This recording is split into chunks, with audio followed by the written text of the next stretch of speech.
Morning लोगोफोर गोजोन फुंबिलिनि बयनोबो अननाय आरो सिबिनायखौ बावहरनानै आं फिन फैफिननाय जाबाय सासे मुंदांखा फावखुंग्रि लानानै।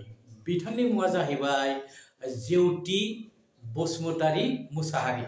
माने फिसायनि टाइटेलखौबो लादेरबाय बिथाङा। बिथाङा गसाइगावआव जोनोम जादोंमोन, नै दा क'क्राझारावनो थायो। जायखिजाया बिथांजों सावरायगोन। बे समावनो आंखौ मोजां मोनग्रा गसाइगाव एरियानि सोरबाफोर दासिमबो जुदि आंनि चेनेलखौ साबस्क्राइब खालामाखै, साबस्क्राइब खालामदो, लोगोसे जाथि बंस' बयनोबो शेयार खालामना होदो। बिदिब्ला आं जेउति बसुमतारीखौ माने जेउति मुसाहारि बसुमतारीखौ नागिरनि दै, दान्दिसे नेथ'।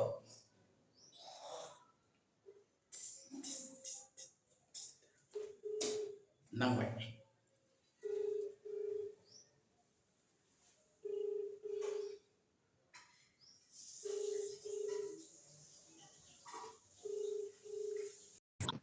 हेलौ जेउति बसुमतारी मुसाहारिनाव नांहैबायना? हा जेउति एक्ट्रेस जोंहा बे गसाइगावनि बिनाव नांहैबायना अ मबाइल नांबाय? औ औ आङो फैलाव बसुमतारी। ए आदा फैलाव औ आदा फैलाव। गुवाहाटिनि गुवाहाटिनि औ। अ मा खबर आदा? औ आं मोजाङैनो दं। नोंलायलाय? आं क'क्राझाराव। क'क्राझार? औ औ दे, आं नोंजों सावरायनो नागिरनाय खोथाफोरा जाहैबाय, नोङो बेसेबां समनिफ्राय बर' हारिमुजों लोब्बा थानाय बेनि सोमोन्दै आरो मा मा खालामखो बेफोरनि सोमोन्दै जों सानैजों एसे हिसाब निकास खालामलायगोन आरो। आयौ आं गोसोआवनो गैजोबला। मा माया गोसोआव दं बेखौ खोन्थादो। गोसोआव गैयैखौ दोनथ'बाय। गोबावथारसै औ आंथ' बिराद उन्दैनिफ्रायनो ओंखारदोंहाय बे माबा लाइनाव, औ कालचार लाइनाव। आदसा आं बेखौ सोंगोन। औ गिबियावनो नोङो नोंनि खुगाजों नोंनि जोनोम जायगानि मुंखौ खिन्थाना ला आरो नै दानिखौबो। आंनि जोनोम जायगाया ना? औ माबा क'क्राझार डिस्ट्रिक्टनि सिङावनो थानाय मा होनो गुरुफेला गार्डेनफुर गामियाव जादोंमोन। जोनोमा? औ आंनि बिफानि गामिया बे। औ ओमफ्राय दा जोंहा फेमिलियैनो गसाइगावआव थाजोबो आइमोनहा। औ आंनाथ' फिफा गैला, औ गोबावखासै। औ ओमफ्राय आङो दा हाबा जाबाय, हाबा जानानै जोंहा माबायाव थायो क'क्राझाराव। आंनि क'क्राझार हौवाया माबानि बङाइगाव सिमलागुरिनि। औ ओमफ्राय जों दा क'क्राझाराव थायो, आंना डिउटिया क'क्राझाराव नालाय। क'क्राझारावनो थायो आरो। थांलाय फैलाय गामियाव डिउटि माने साख्रि मोनबाय नोङो? ए औ साख्रि मावो। सानैबो फिसायाबो? फिसाइया कन्ट्रेक्टर। थिकादार? थिकादार औ। कन्ट्रेक्टार। बे बिदिनो अफिसाव मावो आं माबायाव। औ अफिसनि आन्दारावनो मावो? हा बे अफिसनि आन्दारफोरावनो मावो कन्ट्रेक्टर? मोजां खोनायाखै औ माबा ससेयावनो थांसै नै। मोजाङै खोनायासै आङो मा होनदोंमोनथाय? कन्ट्रेक्टर माने बे अफिसनि आन्दाराव मावो ना बले? हौवायाना? औ हौवाया नङा बेयो नङा, बाहेरायावसो मावो बे। औ नोंना जायगाया एसे बोरैबा जाबाय, नेटआ एसे माबा जादों। आंनिया? आंना जाफिनबाय नै दा। ए बेबा मानो आं नोंखौ सोंनो नागिरनाया जाहैबाय, नों बेसे समनिफ्राय औ बे बर' हारिमुआव हाबफैनाय? हारिमुआव मोसानानै आं हाबफैग्रोखो ना एक्टिंजों? आङोथ' स्कुल लाइफनिफ्रायनो ओंखारनाय जादों आरो। स्कुलनिफ्रायनो बे माने जेरावखि कम्पिटिसन जाया हारिमु आफादनि लानानै थाङोमोन। ओमफ्राय आंबो बे माने प्रग्राम खोनाबानो लिंहरदोंमोन ना, बेयाव औ थाङोमोन आरो। स्कुलावबो, ओमफ्राय बिनि बाहेरा हारिमु आफादनि प्रग्राम, साहित्य सभानि प्रग्राम, औ आबसुनि प्रग्राम बेफोरावहाय थाङोमोन। लिंहरोमोन। ओमफ्राय बिदिनो ओंखारै हारिमु आफादनिफ्रायथ' जोङो बे आनसलिकामोन, बिग्राय, आदा गौतम, ओमफ्राय आब' मेन'का, आब' बिना, जों ज'यैनो बिराद प्रग्राम खालामबोदों आरो अल आसाम। ओरै सिमोन साफरिसिम। औ ओरै जोंनि क'क्राझारनिफ्राय लानानै सिमोन साफरिसिम प्रग्राम खालामदों। आरो ओरै बेंगलावबो माखासे खालामहैदों। ओमफ्राय बिनिफ्राय आदा बारलांफाजोंबो आं बाहेरायाव माबा ख्रिस्टि आफादावहाय ओंखारफादोंमोन नालाय फुरागासे।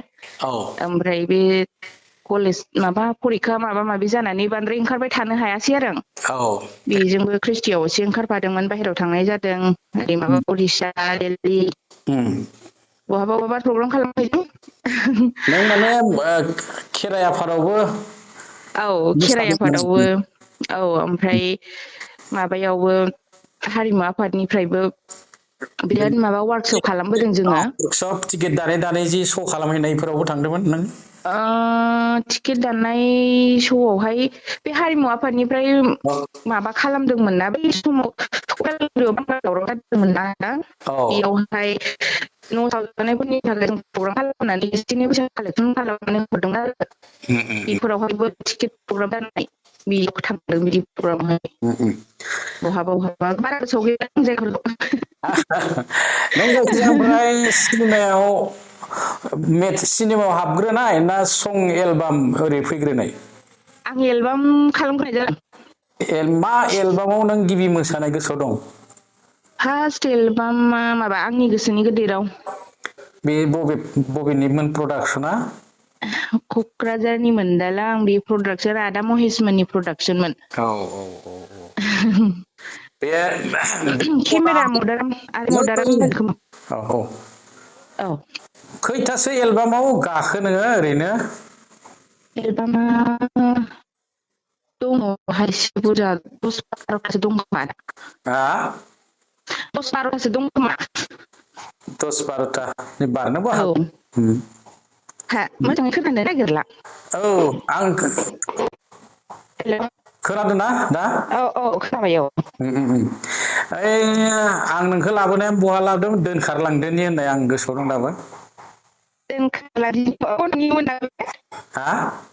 दोनखारलांदिनिया नोंमोन ना दोनखारलांदोनियाव ओइ ओरैजाजि माबाखै सुख्लाय सेरफाङाव थिफ्लायखै हर थालायना लानाया थिफखायखै मा होनो बिखै थांना लाहैदोंमोन ना मोजाङैनो खोनाला मानो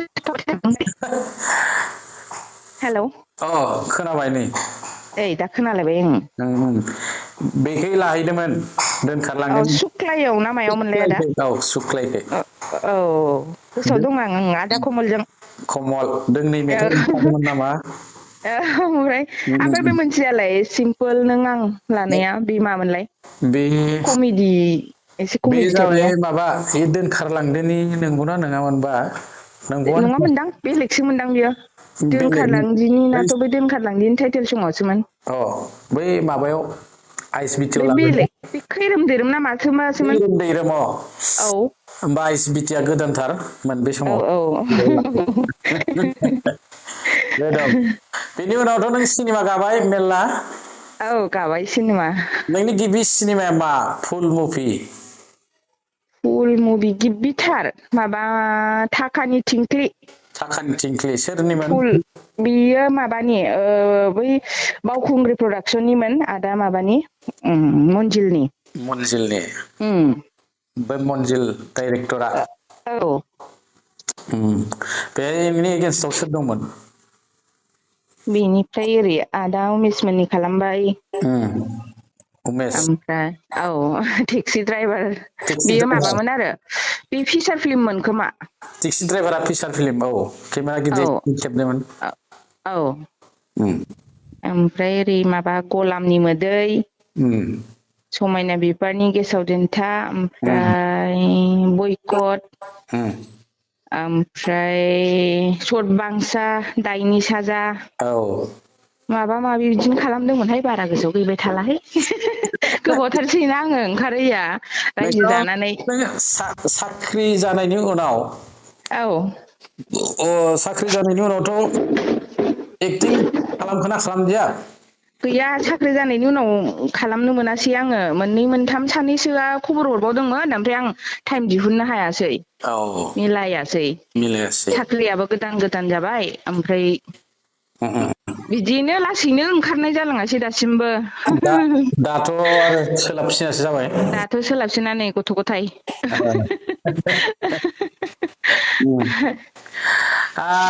ओमफ्राय नोङो दा जेनेबा सोरबा सुबिदा होयोब्ला एबा लिंहरफिनबा थांगोन ना ओ गागोन ना गाया सोरबा सोरबा बे सोङो आरो बिदि जोंनाव ए सोङो सोंनायालाय आंखौबो होनो सोरबा सोरबा मानो ओंखारफिनदिया होननानै नायग्राफ्रा ओमफ्राय उनावहाय टाइमफोर मिलायबा नायनोसै आदा आं दा बुंथ'नो हाला बेखौ औ औ बिदि आरो मोजाङै जुदि टाइमफोरा गथ'फोर एसे देरबावथोंसै टाइमफोरा जुदि मिलायनो आं टाइम होनो हायोबा औ इन्ट्रेस्टआ दं आं दाबो बिराद मोजां मोनो आं कालसार आं गारनो हाथारा बिराद मिउजिक बिराद मोजां मोनो आं हारसिङैनो बिराद माबा प्रग्राम खालामबोनाय माने रावनिफ्रायबो सोलोंनाय मानाय बिदि गैखाया औ हारसिं रोंखाजोबनायसो रोंखाजोबनायथ' होननो हाला माने जा रोंगौ बेजोंनो माने बिराद माबा प्रग्राम खालामबोबाय आरो जोङो आदा नोंबो सासे एक्ट्रेस आरो बर'आवथ' मेरला एक्ट्रेस दङ नङा होमबा ओं नोङो जेनेबा नोंनि अनगायैबो सोरखौबा औ साबसिनथ' मोजां मोननाय दं नों सोरखौ साबसिन मोजां मोनो बर' एक्ट्रेसफोरनि गेजेराव आयु बेथ' जारला जाबायना बुंनांगौआ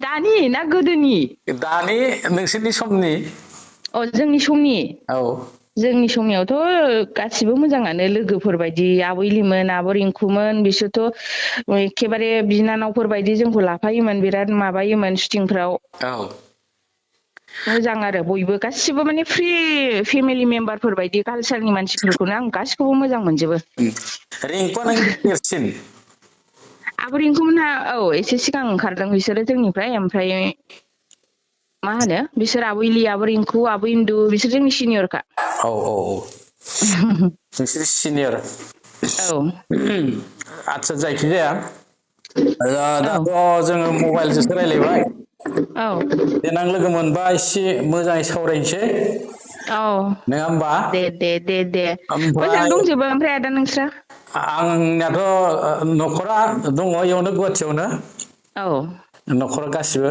गुवाहाटियाव औ दंजोबो औ बिदाफोरा जा गामियाव दं सिमलायाव ए दा जायखिजाया बे आं नोंनो आंनि आंनि गोसो गोरबोनिफ्राय अननाय हरफिनबाय हारिमुखौ नोङो जेसेबां हायो फैफिननांगौ आंनिबो डिमान्ड रायजोनि डिमान्ड एसे सुबिदा लानानै आरोखि सम सम मालाबा मोनथारोबा औ माने मेथाइफ्रावबाबो टाइमफोर मिलायबा ओंखारजागोन दे आदा जेबो नङा ओंखारफिनदो लासैनो औ ओमफ्राय नोंनि जिउआ गोलाव जाथों नोंनि साननायफोरा जाफुंथों आङो अबं गसायनाव बोर बिनानै नोंनो सारस्रि हरनाय जाबाय रोजा रोजा साबायखर थाबाय मालाबा लोगो मोनगोन लोगो मोनबा मोजां सावरायनोसै लोगो मोनगोन दे दे आदा बिदिब्ला दे खुलुमनाय बावहरबाय अननायबो बावहरबाय औ दे आदा दे औ